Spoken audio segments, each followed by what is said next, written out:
कि जिसको object oriented programming का ना पता हो। क्विकली 2-3 मिनट्स में इसको मैं करता हूँ, एक दफ़ा डिफाइन कर देता हूँ ताकि आप लोगों की रिवीजन हो जाए। ऑब्जेक्ट ओरिएंटेड में बेसिकली 5 थिंग्स इन्वॉल्व हैं, जिनमें the first one is class. और आपकी क्लास की 3 कैरेक्टरिस्टिक्स होती हैं, जिनमें the first one is class name, the second one is attributes and the third is methods. ये तीनों चीज़ें जो हैं ये मिलके आपकी एक क्लास बना रही होती हैं। उसके बाद आता है आपका ऑब्जेक्ट। ऑब्जेक्ट क्या है आपका? आपके क्लास का एक इंस्टेंस। ऑब्जेक्ट आप लोगों ने बनाए भी होंगे C++ या जिस लैंग्वेज में आपने वो पढ़ी है। देन उसके बाद आ जाता है इनहेरिटेंस। इनहेरिटेंस में आपका बेस एंड ड्राइव्ड क्लास का कंसेप्ट होता है। एक पेरेंट क्लास है, एक चाइल्ड क्लास है। चाइल्ड क्लास जो है वो पेरेंट से जो है वो ड्राइव हुई होती है। और इसी से रिलेटेड आपने एक्सेस स्पेसिफायर्स पढ़े होंगे। कोई बता सकता है कि एक्सेस स्पेसिफायर्स कौन कौन से हैं?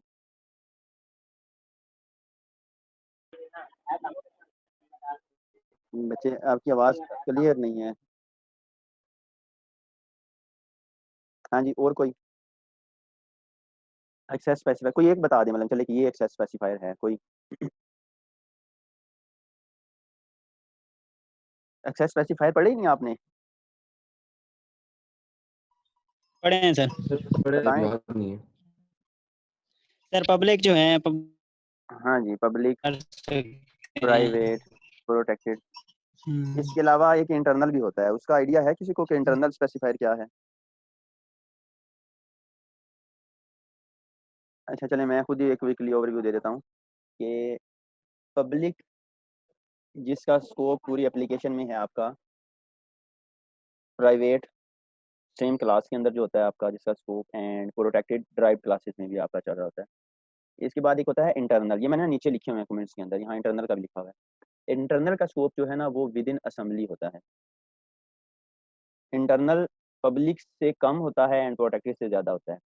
पब्लिक मल्टीपल असेंबलीज में भी चल जाता है, बट इंटरनल नहीं चलता। असेंबली का स्कोप क्लास से ज़्यादा होता है, एक असेंबली में मल्टीपल क्लासेस हो सकती हैं। तो अगर आपने इंटरनल यूज़ किया हुआ है तो उसका स्कोप सेम असेंबली के अंदर है, बट एक असेंबली का जो कोड है उसको एक्सेस नहीं किया जा सकता आपकी सेकेंड असेंबली के अंदर। ठीक हो गया? अच्छा, उसके बाद आ जाता है आपका encapsulation. Encapsulation means data hiding.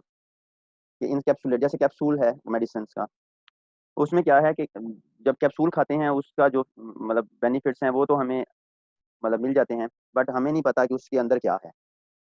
हम लोग पकड़ते हैं उसको खा लेते हैं। ये कैप्सूलेट से ही बनाया गया है इसको। अब होता क्या है कि आपकी जो क्लास है उन उसके जो इनर कोड है उसको इनकैप्सुलेट किया जाता है यूजिंग ये access specifiers, private, public, protected, जैसे भी आपने जो लेवल रखना हो। अब जो आउटर वर्ल्ड है मीन दूसरी क्लासेस हैं, लाइक प्रोटेक्टेड है आपकी, तो दूसरी क्लासेस तो उसको यूज़ कर सकती हैं, बट वो यूज़ कर सकती हैं, वो देख नहीं सकती अंदर हो क्या रहा है। लाइक मेरे पास एक एल्गोरिदम है, बेसिक की बात करते हैं, वो 2 वैल्यूज़ लेके उसको सम अप करके उसका वो रिटर्न करता है।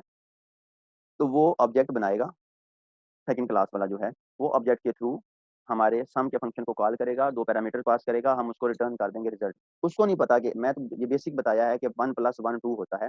कोई बहुत कॉम्प्लेक्स एल्गोरिदम है, उसको नहीं पता कि अंदर कैलकुलेशन किस तरह हुई, क्या हुई। उसने 2 वैल्यूज़ दी या व्हाटएवर जितनी इनपुट थी उसने दी, उसको एक आउटपुट मिल गई। तो इनर स्ट्रक्चर जो है वो हिडन है, बट यूजिंग ऑब्जेक्ट्स वो मेथड को कॉल करके हमारी फीचर जो है उनको यूज़ कर सकता है। And the last one is polymorphism. Polymorphism क्या है जी? आपका same thing with different behaviour. Like real life देखें तो ट्री है, एक जनरल टर्म है। ट्री डिफरेंट टाइप्स के होते हैं। अगर प्रोग्रामिंग के अंदर आके करें तो शेप है आपकी। अब लाइन भी एक शेप है, ट्रायंगल भी एक शेप है, रेक्टेंगुलर भी एक शेप है, सर्कल भी एक शेप है। ये हैं सब की सब शेप, बट बिहेवियर डिफरेंट है। Same thing but with different behaviour. तो ये थी बेसिक जो आप लोगों ने ऑलरेडी पढ़ी हुई है, जिसके ऊपर एक पूरा आपका ऊप का सब्जेक्ट भी था। नेक्स्ट चलते हैं। नेक्स्ट हम लोगों ने 3 आर्किटेक्चर्स डिस्कस करने हैं। ये बहुत इजी हैं, एक दफ़ा अगर सुन लेना तो मुझे नहीं लगता कि कभी आप भूलें उसको। 3 आर्किटेक्चर हैं। The first one is file server, the second one is 2 tier architecture and the third one is 3 tier architecture. तो फाइल सर्वर से डिस्कस करते हैं। फाइल सर्वर आर्किटेक्चर के अंदर क्या है कि एक आपका सर्वर है, एंड उससे आपके क्लाइंट्स कनेक्टेड होते हैं। यहाँ सर्वर एक शेयर्ड लोकेशन, शेयर्ड मेमोरी आपको प्रोवाइड कर रहा होता है। आपकी यूनिवर्सिटी की लैब्स के अंदर पहले तो था, जब मैं पढ़ता था, मुझे नहीं आइडिया, अभी होगा तो सही, पता नहीं स्टूडेंट्स को उसकी एक्सेस दी हुई है कि नहीं दी, मुझे नहीं आइडिया उस चीज़ का, बट है सही। क्योंकि जब भी कोई सॉफ्टवेयर इंस्टॉल करने का कहा जाता है तो ऐसा नहीं होता कि यूएसबी लेके हर एक सिस्टम के ऊपर जाएँ। बेस्ट अप्रोच यही है कि नेटवर्क से उस चीज़ को उठा लिया जाए। इसका कांसेप्ट कुछ इस तरह से है, मैं पहले एक एग्जांपल देता हूँ कि लेट्स सपोज़ मेरे पास विजुअल स्टूडियो है, मैंने आप सब में उसको डिस्ट्रीब्यूट करना है और हम लोग यूनिवर्सिटी जा रहे हैं। अब मैं कहूँ कि वन बाय वन आप आओ एंड यूएसबी लाओ एंड कॉपी करो, तो मुझे नहीं लगता कि एक क्लास के अंदर सारे बच्चों को मैं कॉपी करके दे सकता हूँ। पोर्ट्स की लिमिटेशन है, फिर डाटा मूविंग की हैं, तो बहुत टाइम कंज्यूमिंग टास्क है। सेकंड अप्रोच ये है कि मैं अपने सिस्टम को, जो यूनिवर्सिटी की लैन है, लोकल एरिया नेटवर्क, उसके ऊपर रखूँ और अपने सिस्टम को एज़ अ सर्वर उसको कहूँ बिहेव करे। मैं वहाँ एक ड्राइव शेयर कर दूँ अपने सिस्टम की, एंड मैं आप सबको भी कहूँ कि उसी लोकल एरिया नेटवर्क के साथ कनेक्ट हो जाओ। ये मेरे सिस्टम का आईपी है एंड आप लैन में कनेक्ट हो, देन आप क्या करो, ये यूज़र नेम है, ये पासवर्ड है, आप उसको लॉगिन करो और इस ड्राइव में जाके सब के सब कॉपी कर लो। तो आई थिंक वो वन बाय वन यूएसबी लेके आने से बेटर है कि आप क्या करो, लोकल एरिया नेटवर्क के ऊपर सर्वर बना के उसको शेयर कर लो। तो file server architecture share location ही दे रहा होता है, जहाँ आप अपने डिफरेंट डॉक्यूमेंट्स, किसी भी किस्म की फाइल जो है वो रख सकते हो। ठीक है? जितनी भी बड़ी ऑर्गेनाइजेशंस हैं उन्होंने इसको मैनेज किया होता है, लाइक एक सॉफ्टवेयर कंपनी है, उसमें लेट्स सपोज़ के 50 एम्प्लॉइज़ हैं। हर एम्प्लॉय को जो सॉफ्टवेयर रिक्वायर है उनका साइज़ है 100 जीबी, लाइक उसको visual studio, dream weaver, SQL server and Photoshop, इस तरह के और 2-4 सॉफ्टवेयर हैं जिनका टोटल साइज़ जो है लेट्स से 100 जीबी बनता है। अब वो क्या करेंगे, 100 जीबी मेरे लैपटॉप पे, 100 जीबी दूसरे के लैपटॉप पे, 100 जीबी तीसरे के लैपटॉप पे, तो इस तरह 50 कंप्यूटर्स में 100 जीबी जो है वो आपका 5000 जो जीबी है वो कंज्यूम हो रहा है। उसकी अल्टरनेटिव अप्रोच ये है कि सारे कंप्यूटर वहाँ एक लैन बना दी जाए, लोकल एरिया नेटवर्क बना दिया जाए और वहाँ एक कंप्यूटर ऐसा रख दिया जाए जिसको कहा जाए कि ये एक सर्वर है और इसमें हमने ये ड्राइव जो है 200 जीबी की या 500 जीबी की ये शेयर कर दी है और सारे के सारे कॉमन सॉफ्टवेयर जो सबको यूज़ में हैं, वो हमने यहाँ रख दिए हैं। अब जिसको जो सॉफ्टवेयर चाहिए वो यहाँ से ले इंस्टॉल कर ले। तो आई थिंक ये अप्रोच बेटर है एज़ कम्पेयर टू कि हर पर्सन ने 100 जीबी जो है वो कंज़्यूम की है। जो आपका फाइल सर्वर है ना आर्किटेक्चर, इसके अंदर कोई कंप्यूटेशनल टास्क परफॉर्म नहीं होता। कंप्यूटेशनल टास्क मीन्स कि मैं उसको ये कहूँ ना कि मुझे 1 + 1 करके 2 रिटर्न कर दो, तो वो नहीं कर सकता। क्योंकि हम लोगों ने अभी जो चीज़ें डिस्कस की हैं उसमें कहीं नहीं कहा कि कोई रिक्वेस्ट जाती है और उसका रिस्पॉन्स आता है। हमने कहा कि वहाँ शेयर्ड लोकेशन है, आप वहाँ चीज़ें रख सकते हैं, वहाँ से ले सकते हैं, कॉपी पेस्ट करके आप उसको कर सकते हैं, बट कोई कंप्यूटेशनल टास्क जो है वो आपका वहाँ पे परफॉर्म नहीं होता। हाँ जी, फाइल सर्वर आर्किटेक्चर रिलेटेड अगर किसी का कोई क्वेश्चन है तो क्वेश्चन करें, देन नेक्स्ट की तरफ मूव करते हैं। हाँ जी, ठीक है। नेक्स्ट जो आर्किटेक्चर है वो है आपका जी 2 टियर आर्किटेक्चर। 2 टियर आर्किटेक्चर एक बहुत ही सिंपल सा एंड बेसिक आर्किटेक्चर है, जिसकी एनहांसमेंट के ऊपर हमने एक्चुअली जाना है, बट उससे पहले हम लोग क्या करते हैं कि 2 टियर आर्किटेक्चर को डिस्कस कर लेते हैं। 2 टियर आर्किटेक्चर में आपकी 2 लेयर्स हैं, एक क्लाइंट लेयर एंड एक डाटा लेयर। इसमें आपके जो क्लाइंट्स हैं वो डायरेक्टली कनेक्टेड होते हैं आपके डाटा लेयर के साथ।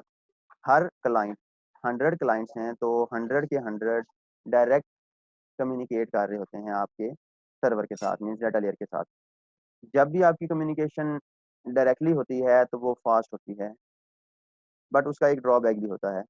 जब सब के सब डायरेक्ट अप्रोच कर रहे होते हैं किसी एक ही जगह पे, मीन्स लाइक के फी आप यूनिवर्सिटी में सबमिट करवाते हैं, तो विंडो एक है, अगर 100 student at the same time parallel उसमें फीस जमा करवाने की कोशिश करेंगे तो पॉसिबल है कि वहाँ पे भगदड़ मचे एंड लड़ाई बन जाए। तो इसका ये ड्रॉबैक है कि जैसे ही नंबर ऑफ क्लाइंट्स एक्सीड करते हैं एक स्पेसिफिक लिमिट से, तो इसके स्लो या डाउन होने के चांसेस जो हैं वो बढ़ जाते हैं। ये था 2 टियर आर्किटेक्चर। इसमें कंप्यूटेशनल टास्क होते हैं, आपने सर्वर को रिक्वेस्ट सेंड की एंड उसका आपको जो है वो रिस्पॉन्स आया। जो नेक्स्ट है, जो है थर्ड वाला, जो एक्चुअली जिसके ऊपर हम लोगों ने काम करना है, वो है 3 टियर आर्किटेक्चर। ये एनहांसमेंट है आपके 2 टियर आर्किटेक्चर की। 2 टियर आर्किटेक्चर में हमने डिस्कस किया कि एक क्लाइंट लेयर होती है एंड एक होती है आपकी डाटा लेयर। 3 टियर आर्किटेक्चर के अंदर client layer and data layer के अंदर एक थर्ड लेयर इन्वॉल्व हो जाती है जिसको कहा जाता है कि बिजनेस लेयर। इसको बिजनेस लॉजिक कहते हैं जो इसके ऊपर चीज़ होती है, बट बिजनेस लेयर है। अब कहा client layer, business layer and data layer. मैं बताता जाता हूँ कि क्लाइंट लेयर के ऊपर क्या होता है, बिजनेस लेयर के ऊपर क्या होता है एंड डाटा लेयर के ऊपर क्या होता है। जितनी भी आपकी GUI है वो सारी की सारी आपकी कहाँ होती है, आपके क्लाइंट लेयर के ऊपर होती है। मतलब अगर आप वेबसाइट को रन करते हो तो जो आपका बटन है, जो आपका टेक्स्ट बॉक्सेस हैं, वो सारे के सारे आपके क्लाइंट लेयर के ऊपर हैं। जितनी भी GUI है ना वो सारी की सारी आपकी क्या है, वो आपकी क्लाइंट लेयर के ऊपर आ रही होती है। अच्छा, the second one is business layer. अच्छा बच्चों एक मिनट।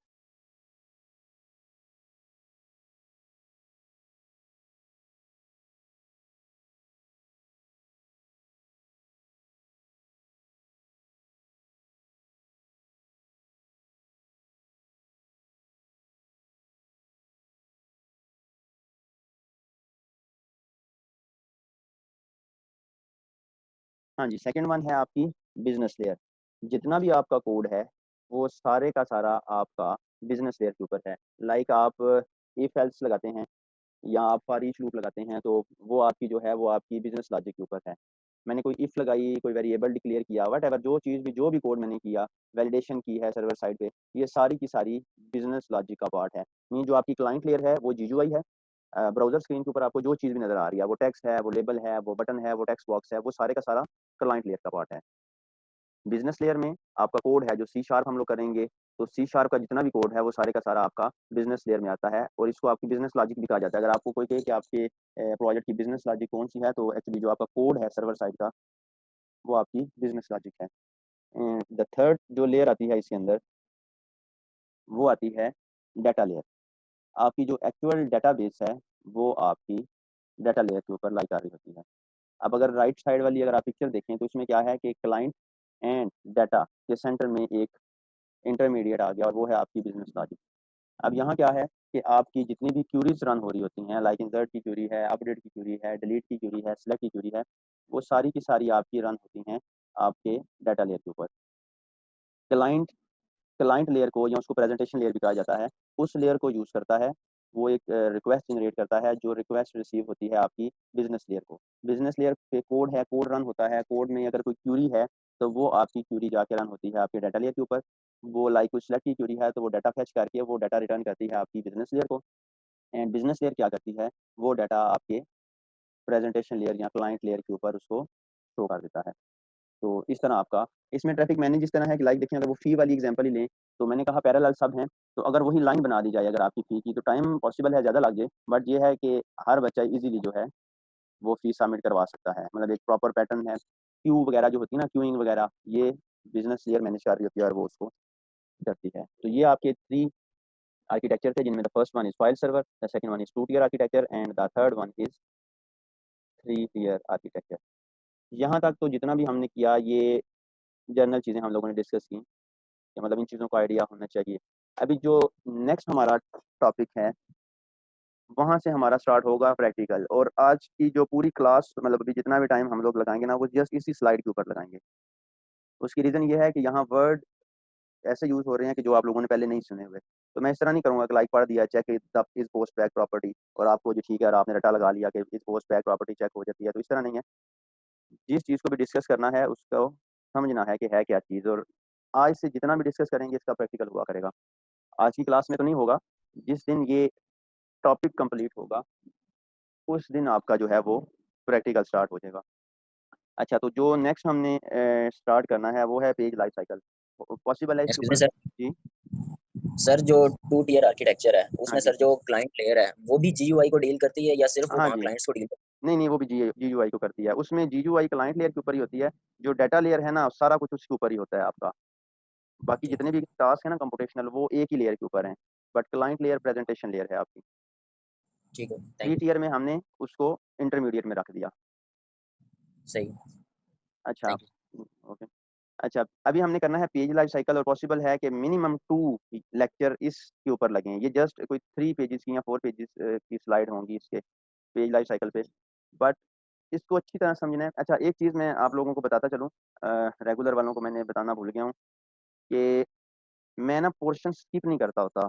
मिड का जो स्किप करता हूँ ना, वो जितना आपने कल पढ़ा था ना एंटरप्राइज एप्लीकेशन डेवलपमेंट, वो मैं स्किप करता हूँ। मैं जब से पढ़ा रहा हूँ आज तक मैंने मिड का पोर्शन स्किप नहीं किया फाइनल में। उसकी रीज़न बताता हूँ क्या है। बिफोर मिड हम लोग चीज़ों को सीखेंगे कि बटन किस तरह लगाना है, टेक्स्ट बॉक्स किस तरह लगाना है, पेज लाइफ साइकिल ये होता है, ठीक है, वैलिडेशन कंट्रोल ये होता है। जैसे ही मिड गुजरेगा हम लोग डेटाबेस के साथ काम स्टार्ट करेंगे और हम एक्चुअली लगाना स्टार्ट कर देंगे बटन। अब मैंने मिड का पोर्शन कर दिया स्किप और मैं आपको कहूँ कि भाई बटन लगाओ, आप कहें ना सर ये तो मिड से पहले था, हम तो नहीं अब लगा सकते बटन। तो मतलब ये चीज़ नहीं होगी। माइंडसेट इस तरह सेट करना है कि जो आज चीज़ पढ़ाई ना मैंने, वो तभी जान छोड़ेगी आपकी जिस दिन ईएडी आपको छोड़ेगा। और ये पेज लाइफ साइकिल आज से आपने इसको इम्प्लीमेंट करना स्टार्ट करना है और आखिरी दिन तक आपने इसके साथ लगे ही रहना है। आप चाहो भी तो आप नहीं छोड़ सकते इसको। आपने पेज रन करना है तो पेज लाइफ साइकिल खुद ही चल पड़ना है। तो मतलब स्किपिंग बनती नहीं है और मैं नहीं चाहता कि भई वो आगे-आगे आप भागते जाएँ और पीछे-पीछे आपको भूलता जाए। तो ये कंप्लीट पैकेज है जो आपने पूरे सेमेस्टर में जिसको अपने साथ रखना है। तो माइंडसेट इस तरह का वो चीज़ माइंड में नहीं रखनी कि एट द एंड सर को ये कहेंगे तो स्किप हो जाएगा। स्किप नहीं होगा, फिर आपको मसले-मसाइल बने।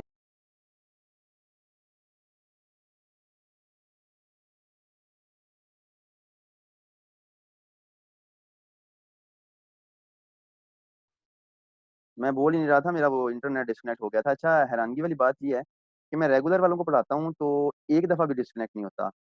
पता नहीं आप लोग कोई दम दरूद करते हैं कि नेट ना ठीक चले। लेजेंड है सर। वही बता रहा हूँ मतलब एक दफ़ा भी मुझे कोई इश्यू फेस नहीं हो रहा होता कि आवाज़ कट गई है या इस तरह का। आपकी क्लास के साथ कल भी लगा रहा है इश्यू।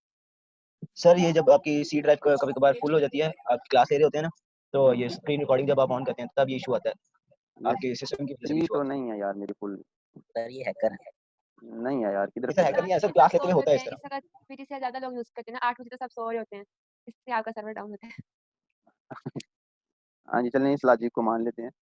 एक्चुअली हो सकता है क्योंकि ऑफ़िस टाइम भी होता है ना, 10 बजे ऑफ़िस स्टार्ट हो जाते हैं तो लोड पड़ जाता है। Yes sir. अच्छा जी, तो हम लोग थे, मैं एक मिनट स्क्रीन शेयर कर लूँ।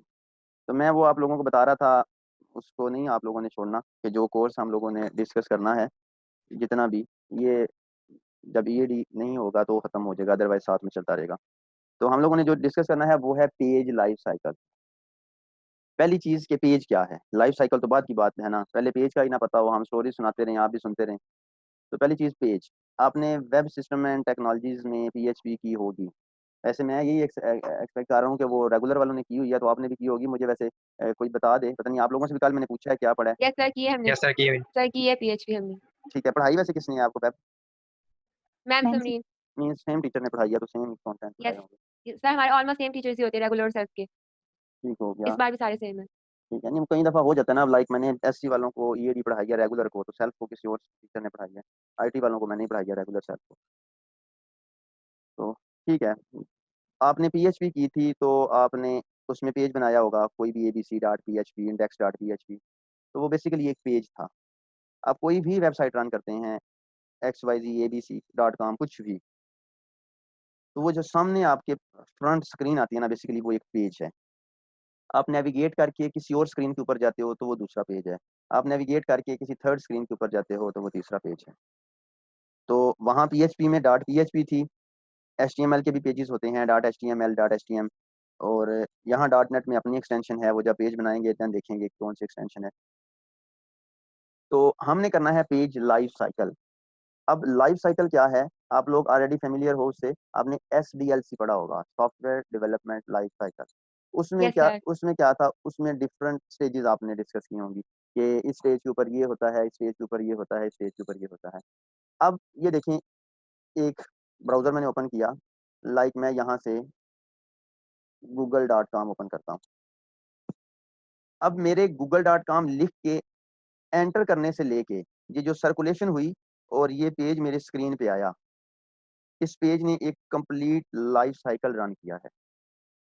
मेरे गूगल लिख के एंटर करने से लेके, यहाँ चलें इधर से ही कोई है, मैं ये बुकमार्क किए हुए हैं, यहाँ मैंने इसके ऊपर क्लिक किया, उस यूआरएल के लोड होने से लेके जितना इंटरनेट स्लो होगा उतना, तो यहाँ से लेके इसके स्क्रीन के ऊपर आने तक मैं कोई और पेज करता हूँ, इसको मैंने क्लिक किया, यहाँ आने तक अभी भी पेज लाइफ साइकिल इसका चल रहा है। जब ये सर्कुलेशन ख़त्म हो जाएगी तो पेज लाइफ साइकिल कंप्लीट हो जाएगा। मतलब पेज की कॉलिंग से लेके पेज के स्क्रीन पर डिस्प्ले होने तक वो जिन प्रोसेसेस से गुजरा उसको कहा जाता है कि ये पेज की लाइफ है।